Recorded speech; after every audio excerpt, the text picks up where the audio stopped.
Environment setup করা। তো আগে আমরা প্রথমে বুঝি যে আসলে আমার কি কি সেটআপ করতে হবে। প্রথম কথা হচ্ছে আমার ভিজুয়াল স্টুডিও লাগবে। ভিজুয়াল স্টুডিও 2017 আপনার কাজ করতে গেলে আপনার ডাটাবেস লাগবে এসকিউএল সার্ভার 2014 দিতে পারেন অথবা লেটেস্ট যে কোনো ভার্সন দিতে পারেন। 12 দিয়েন না, 12 অনেক আগে দিলে সমস্যা নাই, বাট যদি থাকে তাহলে তো কিছু করার নাই। না থাকলে আপনি যদি নতুন করে সেটআপ দেন তাহলে 14 বা 14 এর থেকে আপডেটেড কোন একটা দিয়ে দিবেন।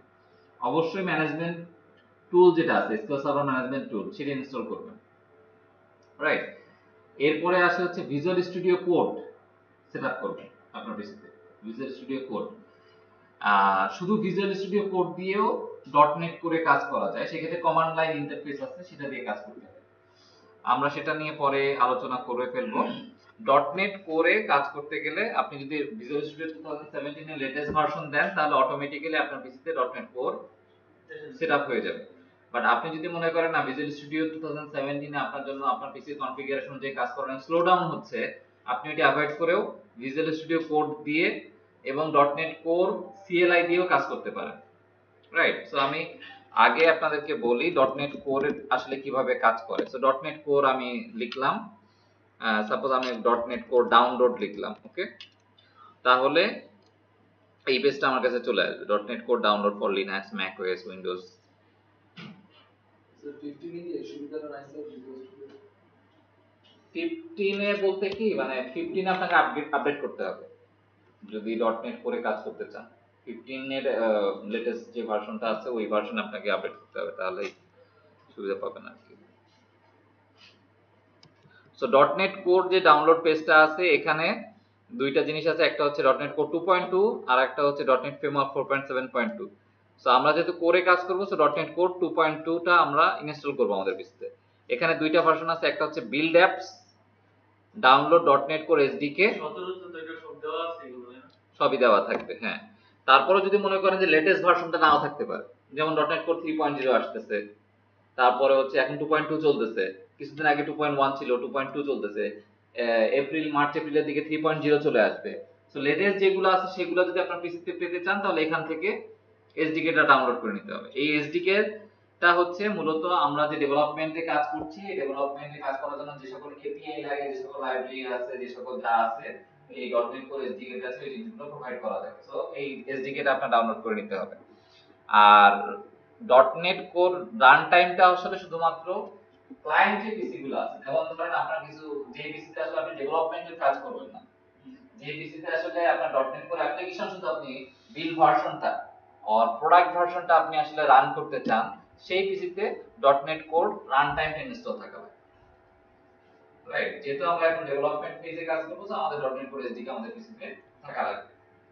এটা থাকলেই এটা যখন আপনি ইনস্টল করবেন আপনার কমান্ড প্রম্পটে আপনি ডটনেট যদি শুধু লেখেন ডটনেট ডাবল হাইফেন ভার্সন এই কথাটা যদি আপনি লেখেন তখন আপনাকে দেখাবে যে আপনি এখন কত ভার্সনে আছেন, লেটেস্ট ভার্সনটাই দেখাবে এখানে। যেমন আমার এখানে ভার্সন দেখাচ্ছে 2.2.102। এই জিনিসটা দেখানো মানে হচ্ছে আপনার পিসিতে আসলে ডটনেট কোর ইনস্টল করা আছে, রাইট। আর গাইডলাইন তো ওদের এখানে দেওয়া আছে, আপনার অলওয়েজ আপনাকে যে জিনিসটা মাথায় রাখতে হবে সেটা হচ্ছে যে এই কোর্সটায় আমি কি করব আর কি করব না সেটা আমি আগে থেকে বলি। এই কোর্সটা আমি আপনাকে একদম লাইন বাই লাইন সবকিছু দেখাই দিব না, এটা ওই ধরনের কোর্স না। এই কোর্সটা হচ্ছে আপনাকে ওয়েটা দেখাই দাও, রাইট ওয়ে কোনটা, কোন দিকে আপনি যাবেন, কোথা থেকে শুরু করবেন, আপনার নিজের স্টার্ট পয়েন্ট কোথায়, আপনার আসলে কতটুকু পরিশ্রম করা উচিত। আপনার সামনে এই কোর্সটা একটা আয়নার মতো হয়ে দাঁড়াবে দিন শেষে, যে আমি এই জায়গাগুলো আমার গ্যাপ এরিয়া আছে এগুলো আমার ফিল আপ করতে হবে, এই জায়গাগুলো আসলে আমার ইমপ্রুভ করতে হবে, এই যে এই জিনিসগুলো ফর শিওর আপনি ফাইন্ড আউট হয়ে যাবে আপনার দিক থেকে। কিন্তু এই কোর্সটা আমি যেটা করব না সেটা হচ্ছে প্রতিটা জিনিস একদম কুটায় কুটায় ধরা, এত সময় তো আমরা এই কোর্সে পাবো না। আমি বোঝাতে পারছি আপনাদেরকে এখন রিয়েল সফটওয়্যার ইঞ্জিনিয়ার যেভাবে কাজ করে সেইভাবে আপনার নিজেকে আসলে চিন্তা করতে হবে। আপনি যদি আসলে ডিটারমাইন্ড থাকেন আমি সফটওয়্যার ইঞ্জিনিয়ার হব, আপনি যদি আসলে ডিটারমাইন্ড থাকেন আমি অ্যাপ্লিকেশন ডেভেলপমেন্টে কাজ করতে চাই, তাহলে আপনাকে সেভাবেই অ্যাক্ট করতে হবে। What you think act like that, right. So আপনাকে নিজেকে লার্ন করতে হবে, রেফারেন্স গুলো পড়ে দেখতে হবে, বোঝার চেষ্টা করতে হবে। কোথাও না বুঝলে আপনি অবশ্যই কোশ্চেন করবেন আমাকে যে ভাই এই জিনিসটা আমি দেখছি বাট ঠিক বুঝে উঠতে পারি না, অনেক কিছু আছে আমি নিজেও জানি না, আমি তো সবকিছু জেনে বসে নাই। হয়তো আপনার ওই আগ্রহের কারণে, আপনার ওই স্পিরিটের কারণে আমিও শিখতেছি, আবার আমি নিজে শিখে হয়তো আপনাকে আবার নলেজ ট্রান্সফার করছি।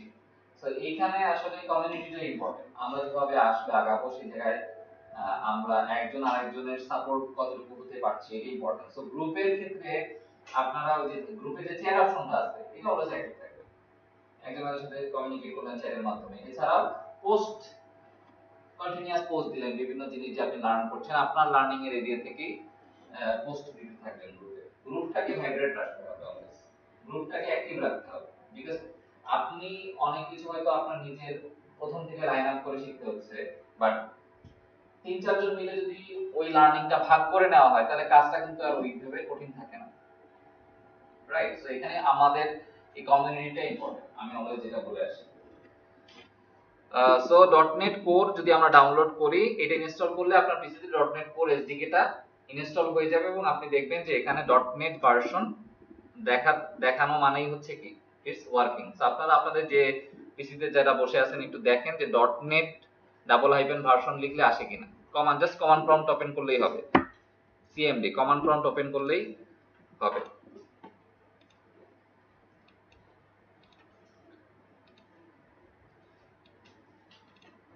আচ্ছা, আমাকে একটু বলেন কমান্ড প্রম্পটে কাজ করেন নাই বা কাজ অত বেশি হ্যাবিচুয়েটেড না কে কে আছেন এই যে কমান্ড প্রম্পটে?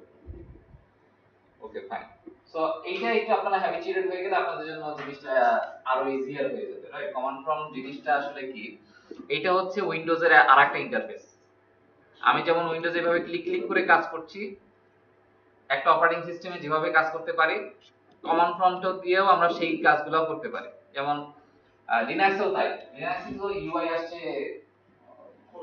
অনেক পরে, প্রথমে কি ছিল কমান্ড প্রম্পট দিয়ে সব কাজ হতো। লিনাক্সে যত ধরনের কাজ হয় সবকিছু কমান্ড প্রম্পট দিয়ে হয়। সো মেইন স্ট্রিম ডেভেলপাররা আসলে কমান্ড প্রম্পটে কাজ করেই হ্যাবিচুয়েটেড, আর বলবো যে ফ্লেক্সিবল। বিকজ যেহেতু আমাদের অনেক ধরনের কাজ আমরা দ্রুত করে ফেলতে চাই, একটা কমান্ড দেওয়া আর মাউসে ক্লিক ক্লিক করে যাই ফোল্ডারে যাওয়া, দুটোর ভিতরে কিন্তু পার্থক্য আছে।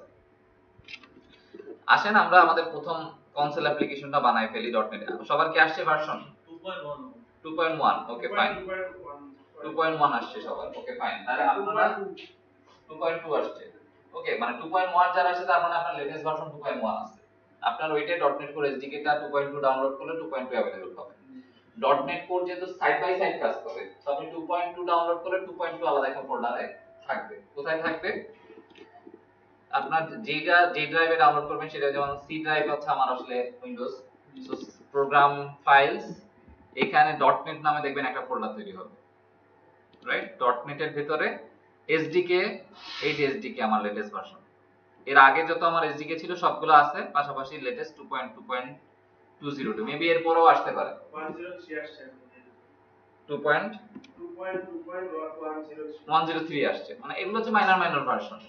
তো মূল ভার্সনটা হচ্ছে 2.2, রাইট? মেজর ভার্সন হচ্ছে 2.2। সো আপনার যদি মনে হয় যে আপনার লেটেস্ট ভার্সনটা দরকার, আপনি ডাউনলোড করে নেবেন, সাথে সাথে এখানে ফোল্ডার অ্যাড আপ হয়ে যাবে। আর যদি এখানে ফোল্ডার না থাকে, আমার যদি 2.2 তে বিল্ড করা থাকে প্রজেক্ট, আপনার ওখানে গিয়ে কিন্তু প্রজেক্ট 2.2 তে বিল্ড আপ হবে না, যেহেতু লেটেস্ট আমি 2.2 তে রান করছি, রাইট?